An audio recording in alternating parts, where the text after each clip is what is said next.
La semaine dernière, j'ai mis en ligne une vidéo dans laquelle je vous demandais pourquoi des poissons morts s'échouent dans mon jardin ici, dans les quais de Floride, et cette vidéo a déjà dépassé les 200 000 vues et plus de 500 commentaires. Je vous ai demandé si le service anti-moustique pouvait pulvériser les palétuviers de mon jardin, tuant ces poissons. Ou alors c'est la température. Il a fait 27-28 degrés toute la semaine, donc je ne crois pas que ce soit une chaleur extrême. Je ne pense pas non plus à la marée rouge car ma gorge ne gratte pas. J'ai connu la marée rouge de nombreuses fois en grandissant en Floride, et je ne ressens pas que ce soit ça cette fois-ci. Regardez cette vidéo que mon ami Angel m'a envoyée ce matin de sa marina ici à Key Largo. Non, regarde tous ces poissons morts et ces koalas. C'est une putain d'anguille.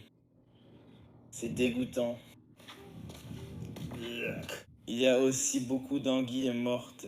Regarde ça. Regarde, il y a de la fumée et tout. C'est dégueulasse, mec. Regarde ça. Il y a un snook coincé ici. Les gars, je n'ai jamais vu autant de poissons morts ici. C'est fou. On peut voir que le problème continue et que des poissons morts apparaissent encore partout dans les quays. Aujourd'hui, je suis allé au parc d'État John Pennekamp, ici, à Key Largo, pour voir s'il y avait aussi des poissons morts qui s'échouaient, ici. Et je suis tombé sur cette anguille. Elle a une apparence folle. Regardez ses dents. Elle est un peu pourrie, donc la peau s'est détachée du visage, exposant ses dents. Je suis presque sûr que c'est une murène, mais c'est difficile à dire. Est-ce que quelqu'un peut identifier cette créature ? Il y a aussi d'autres poissons morts qui flottent, mais rien de trop fou. J'ai vu peut-être une vingtaine de poissons morts dans toute cette marina.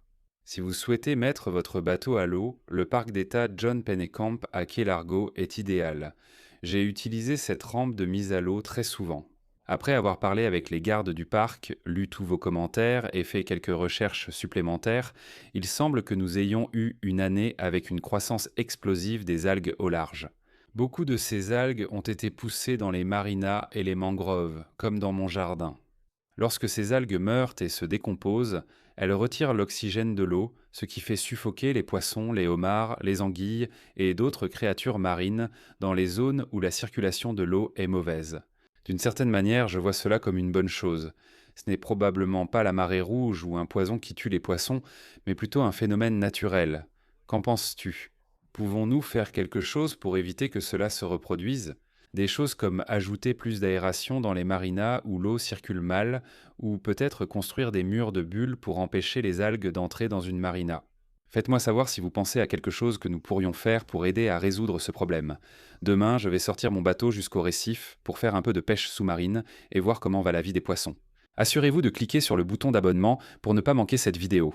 Je m'appelle Aiko et je publie quelques vidéos par semaine, ici depuis chez moi, dans les Keys de Floride. Merci d'avoir regardé. Allons-y.